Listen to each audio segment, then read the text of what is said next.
Y vamos a ir a la palabra del Señor. Primera carta del apóstol Pedro, capítulo 2, versículo 9. ¿Estamos todos ahí?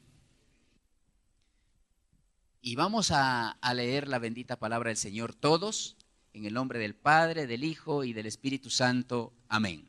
2, 3. Mas vosotros sois linaje escogido, real sacerdocio, nación santa, pueblo adquirido por Dios, para que anunciéis las virtudes de aquel que os llamó de las tinieblas a la luz admirable. Amén. Mire a su hermano que está ahí al lado, dígale: hermano, usted es linaje escogido. Dígale, usted es real sacerdocio, usted es nación santa, usted es pueblo adquirido por Dios. Pero dígale, usted es pueblo adquirido por Dios. En otras palabras, dígale: usted es una bendición. Usted es muy lindo. Usted es muy linda. Pero, a ver, listo. Dígale, ahora sí, mírelo, dígale. Pero usted es todo eso, dígale, pero usted es todo eso para anunciar las virtudes de Jesucristo a todo el mundo. Ajá, la primera parte estuvo bonito, ¿cierto? Todos nos gozamos en eso, nos deleitamos. Ah, qué bendición, después de estar rumbo a condenación, que el Señor Jesús en la cruz del Calvario haya entregado su vida y por su misericordia me haya alcanzado, me haya traído a formar parte de su pueblo. Hoy yo soy un linaje escogido, un real sacerdocio, una nación santa, un pueblo adquirido por Dios, pero con un propósito. Así como alguien, Dios lo usó para anunciarme de Jesús, para predicarme de Jesús y para que hoy estuviera aquí, entonces yo también he sido llamado para anunciar a otros, para predicarles a otros de Jesús, para que también formen parte de una nación santa, de un linaje escogido, de un real sacerdocio, un pueblo de Dios. Entonces, eso se llama desafío. Es decir, yo tengo un desafío. Ahora dígale a su hermano: usted tiene un desafío. Predicarle a otros es un desafío. Predicarle a otra persona es un desafío. Mire que no es fácil. No es fácil. Entonces sí es un desafío. Cuando estaba leyendo esta parte y Dios me hablaba de que esto es un desafío, entonces me trasladé un poquito a lo que algún tiempo miraba. Yo no sé si ahora, en alguna ocasión estaban dando en estos canales nacionales el desafío 2004, creo me vi yo. Imagínate. Entonces ahí era fácil para ellos ir allá. Pues para ir era fácil, pero para atravesar el proceso no era fácil. Entonces yo pensaba en alguna vez, había un morenito, creo que era de San Andrés, si mal no estoy, que me llamó la atención. Y una de las partes de la prueba era, yo no sé si estoy confundiendo lo uno con lo otro, pero me impresionó esto. Era no sé cuántos minutos estar bajo el agua. Y había un muchacho, impresionante ese tipo. ¡Qué pulmones! Duró, si mal no estoy, como 3 minutos y medio bajo el agua. Yo decía: uy, eso es un desafío. Y entonces me acordaba de ese muchacho cuando yo estaba leyendo eso y dije: oiga, con razón, la iglesia nos ufanamos y sacamos pecho de decir que somos linaje escogido, real sacerdocio, pueblo santo, pueblo adquirido por Dios. ¡Ay, qué bendición! Y sí, eso somos. Pero hasta ahí nos quedamos. Pero no aceptamos el desafío. Porque nos cuesta sumergirnos debajo del agua 3 minutos y medio. A mí me cuesta. Como dijo un amigo, ¿cuánto dura debajo del agua, hermanito? Dijo, hasta que me saquen, hermano. Hasta que me saquen. Hermano, nos cuesta aceptar que nos diga, hermanito, ¿tú tienes un familiar que no es cristiano? Sí, predícale. No, predicarle. En tu trabajo hay gente que no es cristiana, predícale. Cuando yo estaba queriendo que no me reconozcan que soy cristiano y usted me manda a predicarle, entonces sí ve que es un desafío. Pero así como nosotros hoy, mis amados hermanos, nos gozamos, nos deleitamos, porque es la verdad. Yo no sé si usted, yo les decía, creo que hace como unos 15 días, bueno, algún día les decía, hermano, mire, yo no sé si usted, pero el haber llegado yo a la vida cristiana, el haberme encontrado el Señor y traerme a la vida cristiana, cambió por completo mi vida. Ay, es una vida de gozo, de paz, de tranquilidad. Mire, por más problemas que haya, como yo le decía algún día, hermano, no se amargue más la vida. Usted decide o amargarse o ser feliz, usted decide, porque usted ya tiene el gozo del Señor, pero usted decide sacar el gozo del Señor de usted y amargarse, usted decide. Pero yo decidí disfrutar de aquel que está en mí, de Jesús. Entonces, es una bendición haber conocido a Jesús, es una bendición ser linaje escogido, es una bendición ser real sacerdocio, es más, es una bendición saber que si hoy nos tocara partir, nos vamos a vida eterna, es una bendición. Pero ¿y qué de aquellos que no tienen al Señor? Entonces, ese gran desafío que el apóstol Pedro en cierta manera nos hace, quisiera complementarlo con algo que está en el Evangelio de Juan, capítulo 3, versículo 17. Usted conoce este versículo, porque ese es el desafío. Ese es el desafío. ¿A qué nos desafía Pedro? A anunciar. ¿Pero anunciar a quién? Pero mire lo que dice aquí. Porque no envió Dios, léelo conmigo por favor. Porque no envió Dios a su Hijo al mundo para condenar al mundo, sino para que el mundo sea salvo por ¿quién? Para que el mundo sea salvo por Él. Es decir, el reto es a presentar a Jesús, porque es asunto de salvación.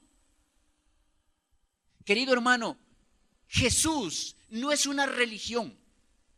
No es que voy a cambiar de religión. Antes iba a mi religión tradicional, ahora voy a esta religión que está de moda, el cristianismo. No, Jesús no es religión. Jesús es un asunto de salvación. Cuando yo vengo a Jesús estoy diciendo, yo quiero ser salvo. Salvo de la condenación que me espera a causa de mis pecados y mis transgresiones. Entonces yo tengo que presentar a Jesús. Aquel que no está en los caminos del Señor está sin Jesús y si muere se va a condenar. Entonces mi desafío, tu desafío es que aquellos que no tienen a Jesús necesitan conocer a Jesús. Porque Jesús dice, no vino a condenar al mundo, no. Jesús vino a salvar al mundo, pero si nosotros no lo presentamos, pues el mundo se va a perder. Y Dios nos va a demandar a nosotros. Porque nosotros somos el efecto multiplicador. Eso somos la iglesia cristiana. El efecto multiplicador. Y está diciendo, y usted conoce, si quiere vamos a leerlo un poquito desde el versículo 15. Mira lo que dice el versículo 15. Para que todo aquel que en él cree no se pierda, mas tenga vida eterna. Y el 16 que usted ya lo conoce. Porque de tal manera, dice, amó Dios al mundo, que ha enviado, dice, que ha dado a su Hijo unigénito, para todo aquel que en él crea no se pierda, mas tenga vida eterna. Si ve que Jesús es para salvación, a causa de nuestros pecados estábamos rumbo a condenación, pero para eso vino Jesús, para salvarnos. Y entonces viene el versículo 17 que dice, porque no envió Dios a Jesús para condenarnos, sino ¿para qué? Para salvación. Pero necesitamos que alguien anuncie, que alguien presente a Jesús, para que esa gente conozca a Jesús y se salve. Porque sin conocer a Jesús no hay salvación, querido amigo. Sin Jesús no hay salvación. Por eso los amigos que esta mañana están aquí, es Jesús, querido amigo. Es Jesús, no es una religión. Y aquí anunciamos y presentamos a Jesús. Y aquí seguimos a Jesús porque queremos nuestra salvación. No buscamos otra cosa sino la salvación de nuestras almas. En el Evangelio de Juan, capítulo 4, versículo 35, mira lo que dice. Léelo conmigo, por favor. ¿No decís vosotros, aún faltan 4 meses para que llegue la siega? He aquí os digo, alzad vuestros ojos y mirad los campos, porque ya están blancos para la siega. ¿Qué estaba sucediendo en esta escena? Ustedes saben que Jesús estaba con sus discípulos, ¿cierto? Jesús caminando con sus discípulos. Usted va a mirar que Jesús termina de hablar con la mujer samaritana. ¿Se acuerdan esa escena? Y entonces al final sus discípulos miran y dicen, oiga, pero ¿qué está haciendo Jesús? Entonces Jesús, como está con sus discípulos, entonces les dice, miren lo que está pasando aquí, hijitos. Ustedes conocen los tiempos. Ustedes saben cuándo es tiempo para sembrar. Ustedes saben el tiempo de cultivar, pero ustedes saben el tiempo de la cosecha. Cuando ven que ya la espiga está de este color, ustedes dicen, ya es tiempo de la cosecha. Y entonces Jesús les dice eso y dice, he aquí yo les digo, alzad vuestros ojos y mirad los campos, porque están. Entonces él está diciendo, porque como él había compartido con la samaritana y bueno, había venido la gente y le había dicho, entonces ellos se asombraron. Entonces le está diciendo, mire toda esta gente. Eso le está diciendo, mire toda esta gente.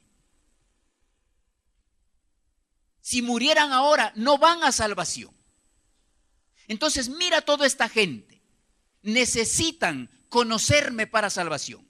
En otras palabras, el segundo reto, el primero decíamos, el primer desafío es presentar a Jesús, ¿cierto? El segundo desafío que nosotros tenemos es caminar con Jesús, porque solamente caminando con Jesús aprendemos a detectar los campos blancos. Es decir, solamente cuando tenemos a Jesús y caminamos con Jesús, nosotros vamos a empezar a mirar quién es aquel que no tiene a Cristo, dónde está la gente que no tiene a Jesús.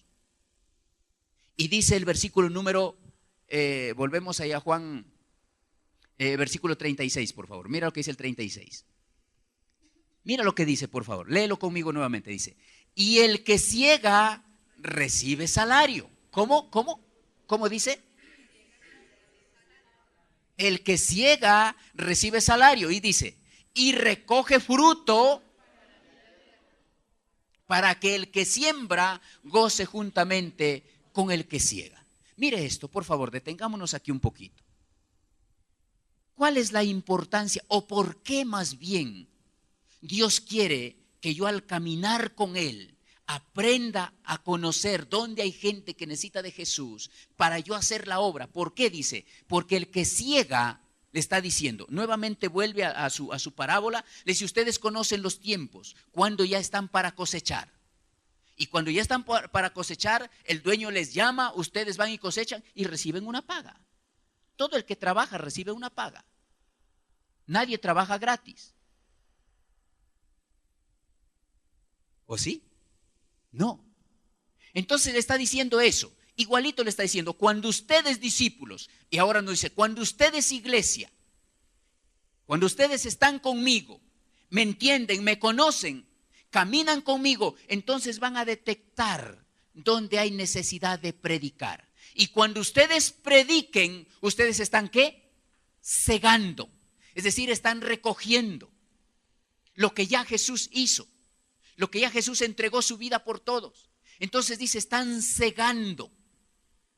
Y el que ciega recibe salario. Es decir, vas a ver tu vida fructificar en todo. Entonces podemos nosotros aquí detenernos y mirar una cosa. ¿Por qué la iglesia cristiana, generalizando por supuesto, vivimos escasos en todo? Escasos espiritualmente, desganados y también económicamente muchos. Pues no todos, pero muchos. Pues como dijo un amigo, ahí se va medio para el almuercito, medio para la cena, ahí vamos medio para el arriendo. Pero Dios quisiera, ojo, y que no estoy hablando entonces ahora pacte. No, nada de esas cosas. No, porque la palabra no me está diciendo eso. Solamente me está diciendo, si yo trabajo, es decir, si yo evangelizo, se va a tener que cumplir lo que dice la palabra. Si yo evangelizo, ¿qué más dice? Va a haber sustento. Y dice, y recogen fruto, ¿para qué? Es decir, mire, Dios siempre será completo. Siempre, siempre. Por eso es que siempre he dicho, iglesia, no desliguemos lo uno de lo otro. Lo espiritual mueve lo material y nos lleva a vida eterna. Cuando yo creo en su palabra y obedezco a su palabra, es que voy a caminar en lo sobrenatural. Porque esa palabra es verdad. Esa palabra es verdad. Por eso le decía, hermanos, mire, nosotros como iglesia nos hemos perdido tantas bendiciones de Dios, sencillamente por no obedecer a la palabra. Gloria a Dios que nos predicaron y gloria a Dios que ya somos salvos, pero no estamos viendo más los frutos, no estamos viendo las recompensas que Dios tiene aquí en la tierra para nosotros, las que los veremos aquí, disfrutaremos y al mismo tiempo las que nos llevarán para arriba, porque eso es lo que está diciendo. Dice, aquí recibirás tu bendición, pero al mismo tiempo dice, recogerás fruto para vida eterna. Ahí arriba el Señor estará poniendo esas perlas a tu corona, esa bendición a tu corona. ¿Por qué? Porque estaremos cumpliendo la palabra. Entonces hay un desafío, mi amada iglesia. No podemos callar, no podemos estar quietos. De ahí que tenemos que empezar, iglesia, este año, tenemos que empezar a hacer algo por la obra del Señor. Ya somos pueblo escogido por Dios, ya somos nación santa, ya somos real sacerdocio. Gracias al Señor por eso, pero con un propósito, para yo anunciar, para compartir. Entonces veré el resultado de mi vida cristiana, de yo hacer lo que Dios me manda, lo veré en mi vida aquí en la tierra, pero al mismo tiempo dice fruto para vida eterna. Entonces la vida cristiana es completa, mis amados hermanos, no es a medias, no. La vida cristiana no es a medias, la vida cristiana es completa, la palabra del Señor es completa. Hay otro texto, por favor, que quisiera que miráramos, Mateo capítulo 9, versículos 35 al 38. Mira lo que dice, por favor, léelo conmigo. ¿Ya estamos ahí todos? Léelo, dice: recorría Jesús todas las ciudades y aldeas, enseñando en las sinagogas de ellos y predicando el evangelio del reino y sanando toda enfermedad y toda dolencia en el pueblo. Dice, y al ver las multitudes, tuvo compasión de ellas porque estaban desamparadas y dispersas como ovejas que no tienen pastor. Dice, entonces dijo a sus discípulos, a la verdad la mies es mucha, mas los obreros pocos. Dice el 38, rogad pues al Señor de la mies que envíe obreros a su mies. Mire, cuando caminamos con Jesús, aprendemos dos cosas. Uno, a tener compasión. Dos, a raíz de esa compasión vamos a aprender a orar, a clamar por obreros y por las almas. Mire, dice Jesús recorría, ojo lo que dice. Jesús recorría. Eso empieza diciendo el versículo 35. Dice, por ciudades y aldeas. Mire lo que hacía. Hacía dos cosas. Por favor, entienda esto. Hacía dos cosas. Recorría, dice, por ciudades y aldeas, enseñando en la sinagoga de ellos. Eso es una parte de las misiones. Cuando me invitan, cuando nos invitan a una iglesia, vamos, predicamos, compartimos, nos edificamos, damos una palabra para evangelizar, de ánimo, etcétera, etcétera. Nos edificamos como iglesia. Pero en su recorrido por los pueblos y aldeas, no solamente, perdónenme la expresión, Jesús no iba solo a la aldea, sino miraba a su alrededor. Y por eso dice, recorría Jesús ciudades y aldeas enseñando en las sinagogas de ellos y predicando el evangelio del reino, sanando. Pero luego dice el 36, mira lo que dice, las iglesias es un objetivo, pero al ver las multitudes, ¿y en las sinagogas eran las multitudes? No, no. A las sinagogas no iban las multitudes. ¿Dónde estaban las multitudes? Afuera. Afuera los seguían las multitudes. Afuera. Entonces, el campo misionero no se centra solo en la iglesia, sino afuera. De ahí que yo les decía alguna vez en una conferencia, a mí me preocupa un poco que entendamos las misiones solamente dentro de 4 paredes. Yo soy misionero cuando vengo y te predico a ti, pero no me interesa lo que suceda allá afuera. No me interesan los perdidos de afuera. No estoy cumpliendo las misiones. Y algo que hemos aprendido, y esto es, ahora cierto, como dice Jesús, y esto es recorriendo. Hace unos días hablaba con un pastor que vino y me decía Eladio, yo sé que ustedes han sufrido mucho, me han contado esto y aquello, lo otro. Y le decía, pastor, pues hemos entendido la misión de Jesús. Sí, es iglesias, claro, pero también es la gente de afuera. Para eso están los parques, para eso están las calles, para eso están esos lugares donde la gente se reúne para ir y compartir, para ir y evangelizar. Pero ¿cómo lo hemos aprendido? En nuestro recorrido durante estos años, caminando con Jesús. Caminando con Jesús. Yo les decía la vez pasada, esto de la fundación nació casualmente a raíz de los recorridos que hacíamos por los diferentes pueblos, aldeas, veredas, y al ver esa necesidad, Dios puso en nuestro corazón la fundación para llevar ayuda. Porque ahí uno aprende a ver la necesidad de la gente. Entonces ahí uno aprende, decía 2 cosas, compasión. Hombre, esta gente necesita ayuda. Si hay económica, llevémosles esa ayuda económica. Llevémosles una ropita, llevémosles un mercado. Pero al mismo tiempo, la necesidad espiritual, que conozcan a Jesús. Para orar por ellos, para clamar por ellos. Como iglesia, motivar, parte de las misiones motivar. Siempre le hemos dicho, las misiones no solamente ir, las misiones es aquí, orar, clamar, suplicar, apoyar económicamente. Eso está cumpliendo con la misión. Entonces la iglesia tenemos que levantarnos en esa identidad con Jesús. Que no es solamente la iglesia, sí, aquí nos edificamos, amén, pero hay que salir y hay que mirar la necesidad espiritual de la gente, hay que predicarle, hay que anunciarle para que formen parte de ese pueblo escogido, de ese real sacerdocio, de esa nación santa, para que cuando un día suene la final trompeta, podamos irnos juntos con todos aquellos que le hemos predicado. Caminando con Jesús, aprendemos a tener compasión, pero también aprendemos a interceder, a orar, a clamar. Por eso siempre motivaremos iglesia, oremos, vengamos temprano, vengamos los viernes, únase al equipo de oración.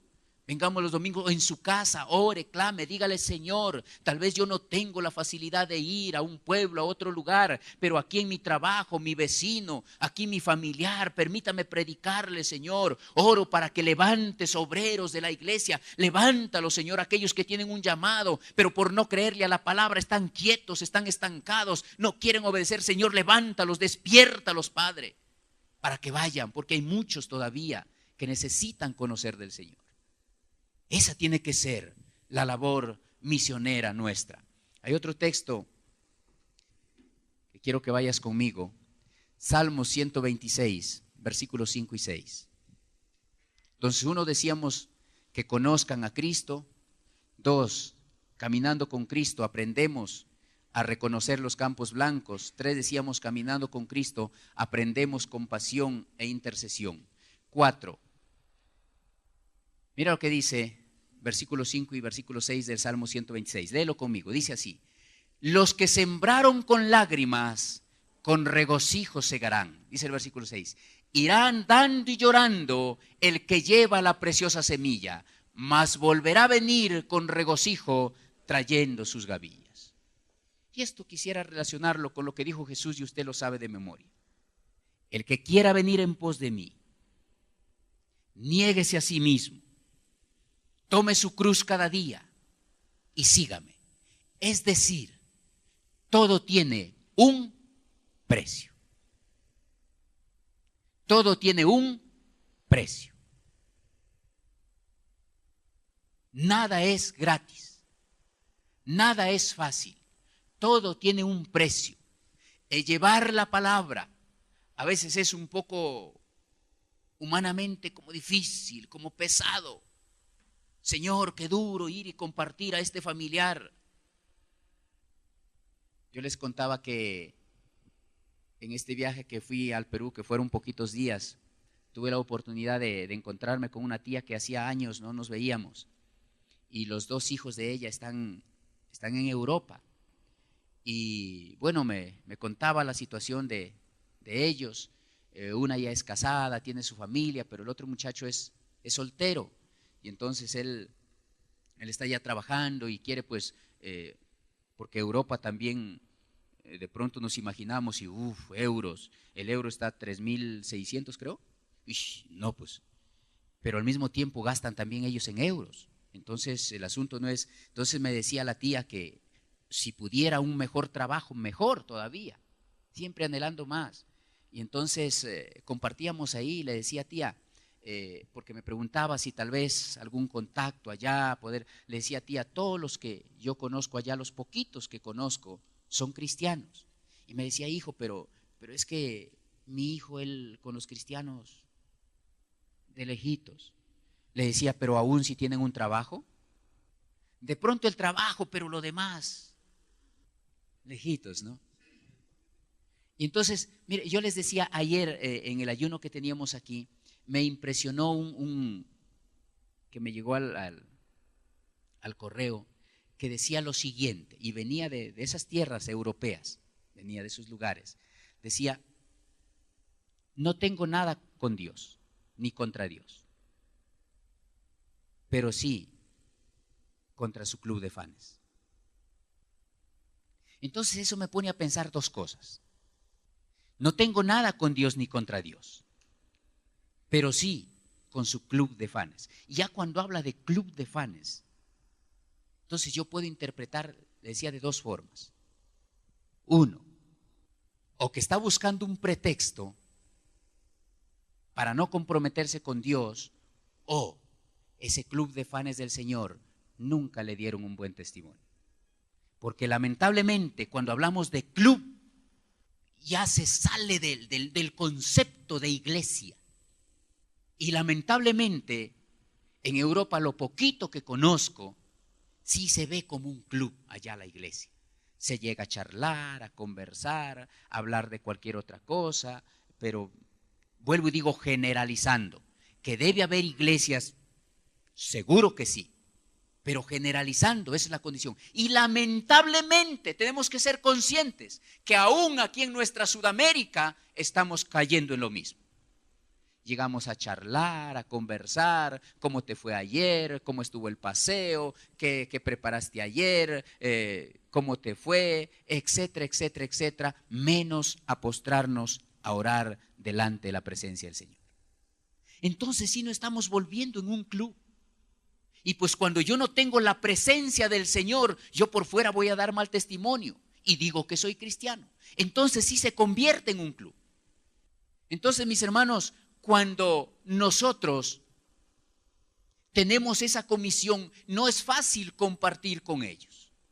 O cuando Dios ya nos llama específicamente, tiene que dejar tu papá, tu mamá, tus hermanos, tus hijos, tu familia, y tienes que ir, no es fácil. Porque a nosotros nos gusta estar cómodos y no queremos salir de esa comodidad. Si tengo mi casa, tengo mi carro, tengo todo, tengo mi trabajo, ¿cómo me van a desacomodar de ahí? No, no, que por amor, que no, pues que vaya otro, porque no nos queremos desacomodar. No queremos salir de nuestra comodidad. Pero entonces, ahí está diciendo versículo 5, mira lo que dice, estamos leyendo 5 y 6. Los que sembraron, dice, con lágrimas, con regocijo segará. Y luego entonces ya dice el versículo 6, dice, irán andando y llorando el que lleva la preciosa semilla. No es fácil el camino misionero. No es fácil la obra misionera. Pero luego dice, mas volverán a venir con regocijo trayéndola, es decir, el producto. No es fácil dejar la familia, los hijos, pero cuando se está ya predicando, poder venir y decirle, esposita mía, gracias por tu comprensión, hijitos, gracias por despegarse de mí. Pero se convirtieron tantas personas, tantos recibieron al Señor, tantos fueron libres, tantos el Señor los tocó. Esa es la gavilla, esas son las recompensas que uno recibe sencillamente por disponerse a servirle al Señor. No es fácil, pero tampoco imposible. Tenemos una misión, tenemos una misión. Si vas conmigo, por favor, Apocalipsis 22:12. Estamos ahí, ¿cierto? Leemos todos la palabra del Señor. Dice así: he aquí yo vengo pronto y mi galardón conmigo para recompensar a cada uno según su obra. Sigue el versículo 13, dice: yo soy el alfa y la omega. Siga leyendo, por favor. El principio y el fin, el primero y el último. Bienaventurados los que lavan sus ropas para tener derecho al árbol de la vida y para entrar por las puertas en la ciudad. Mas los perros estarán afuera, y los hechiceros, y los fornicarios, y los homicidas, y los idólatras, y todo aquel que ama y hace mentira. Dejemos ahí, volvamos al 12. He aquí yo vengo pronto. He aquí yo vengo pronto. El desafío nuestro, iglesia, el desafío de nuestros tiempos es que tenemos a Jesús a las puertas. Muchos todavía estamos pensando que vendrán muchas generaciones más. Pero déjame decirte que estamos a las puertas. Tampoco quiero decirte que será en septiembre, como dijeron el año pasado algunos.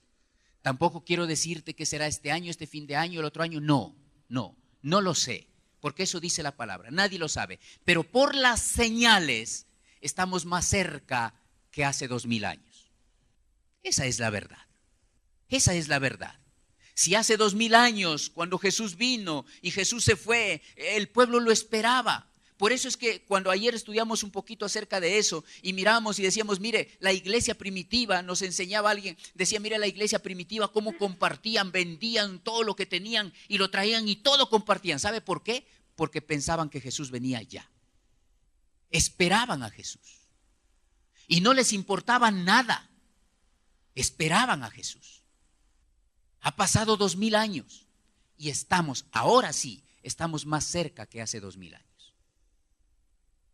Quiere decir que Jesús está pronto y Él mismo está diciendo, aquí yo vengo pronto. Y eso tiene que ser el desafío para nosotros. Jesús viene pronto. ¿Y nosotros qué estamos haciendo como iglesia? Lo que deberíamos estar haciendo es estar preparados, porque usted leía el versículo 14, ¿cierto? Dice, los perros estarán fuera.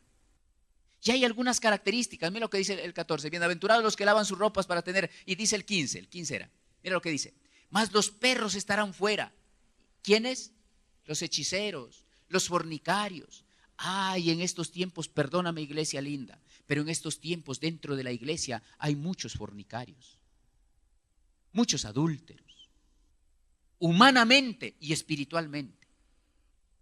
Muchos jóvenes que están dando rienda suelta a sus instintos y están dentro de las iglesias. Muchos hombres casados engañando a sus esposas, muchas mujeres igual. Pero no solo eso, sino que en lo espiritual también están fornicando con otros dioses. Alaban aquí a un Dios exaltan aquí a un Dios y en el mundo alaban y exaltan a otro Dios. Eso también es adúltero y fornicario. Porque no tienen un solo Dios, sino tienen muchos. ¿Por qué? Porque nos gusta, Me gusta hacer esto, me gusta hacer lo otro. Me gusta hacer lo que a Dios no le gusta. ¿Cómo dice? Los perros, los hechiceros, los fornicarios, los homicidas, los idólatras y todo aquel que ama. ¿Y qué más dice? Y hace mentira. ¿Mentir? ¿Eso es pecado? ¿Eso me lleva al infierno? Sí. Sí, señores. Cristo viene pronto. ¿Cómo está nuestra vida? ¿Estamos lejos de todo eso? Y todo eso se aleja cuando yo me someto a Dios y busco de Dios y me lleno de su espíritu. Entonces me voy a salir de adulterar, de fornicar, de la mentira. Me voy a salir de ahí. Solo no voy a poder. Hermanos, solos no vamos a poder. Solos nos vamos a esforzar, pero no más. Pero con la llenura del Espíritu Santo vamos a salir de ahí. Y entonces vamos a estar listos para cuando Cristo venga. Muchos buscamos solamente la iglesia cuando tengo problemas, cuando tengo dificultades. Voy a la iglesia para que oren por mí. Y aquí oraremos, sí, mire, siempre estaremos orando. Pero el asunto es cómo está nuestra vida. Eso es, Cristo viene pronto. Entonces los primeros que tiene que preocuparnos en cierta manera deben ser nosotros, la iglesia, el pueblo. Debo estar listo, debo estar preparado. 2, tiene que preocuparme la gente de afuera. Cristo viene pronto y si yo no les predico, si ellos no conocen del Señor, ellos se van a condenar. Y yo seré el culpable, ¿por qué? Porque teniéndolo a mi lado, nunca le compartí. Teniéndolo a mi lado, nunca le di testimonio. Teniéndolo a mi lado, no se abrieron mis labios para anunciar de Jesús. Tenemos un desafío, iglesia. No nos podemos callar. No podemos estar quietos. Es nuestra salvación, iglesia maravillosa. Es nuestra salvación. Es lo que Dios pide de nosotros, quiere de nosotros. No podemos caminar como aquel que no tiene esperanza, como dice la palabra. Como aquel que no tiene a Cristo. No, usted y yo tenemos a Cristo. Entonces, el desafío para nosotros, iglesia linda y maravillosa, para nosotros es presentar a Jesús para que la gente conozca a Jesús. Es caminar con Jesús para aprender a tener compasión, para aprender a clamar, para aprender a mirar los lugares de necesidad. Pero todo esto también tiene un costo. Y por último, tenemos que ser conscientes que Cristo viene pronto. Tenemos que ser conscientes que Cristo viene pronto. Tal vez usted me dice, eso lo escuché hace años. Y es más, me dirá, ese predicador que tanto decía Cristo viene pronto ya murió. ¿Se acuerdan de Gigi Ávila, cierto? Él predicaba, un evangelista tremendo, Cristo viene pronto. Y usted me dirá, y ya murió y Cristo no ha venido. Pero Cristo viene pronto. Se lo aseguro, Cristo viene pronto. Todo lo que estamos viendo, todo lo que está sucediendo. Y esto es apenas el inicio de lo que vendrá. Esto es apenas el inicio de lo que va a suceder. Esto no nos debe alarmar tanto, ya nosotros los cristianos lo sabemos. No nos debe alarmar tanto, esto va a venir. Pero si yo estoy firme, parado en la raya, firme, caminando con Jesús, esto no me tiene que preocupar. ¿Que debe ser motivo de oración? Claro que sí. Pero que tampoco para despelucarme, ay, Dios mío, ¿yo qué hago? No, pues vuélvete a Cristo. Y verás que no te vas a preocupar. Y verás que vas a estar tranquilo. Ayer le mostraba a Giovanito, me mandó unas fotos, un pastor de Estados Unidos. Me decía, hermano, amado hermano, estamos tapados en nieve. Y yo le contesté, y aquí estamos ardiendo en calores. Porque eso es. Bogotá estaba unos años atrás como está hoy. No. Pero al mismo tiempo le agregaba, pero Dios tiene cuidado de los suyos. Sea nieve, sea calor, Dios tiene cuidado de los suyos. Y nosotros tenemos que estar parados firmes. Que mucho calor, Señor, ten misericordia y guárdanos. Que hielo por montones, ya hay como que mucha gente ya murió en Estados Unidos a causa de todo eso. Señor, ten misericordia, si mueren, pero que sean salvos, Señor. Eso tiene que ser nuestra preocupación, que el Señor me encuentre preparado, listo. Si he de morir por una ola de frío, que muera, pero listo, dispuesto. Si he de morir por una ola de calor, que muera, pero en Cristo Jesús. Es decir, no tiene que ser mi preocupación esa. Mi preocupación tiene que ser por estar preparado, por estar dispuesto, por estar listo y por amor a esa gente, predicarles, anunciarles. Eso es lo que nos toca hacer. Eso es lo que tenemos que hacer, iglesia. Ese es el desafío para nosotros. No es el desafío 2005, no. Es el desafío de Cristo Jesús para nuestras vidas. Colócate de pie.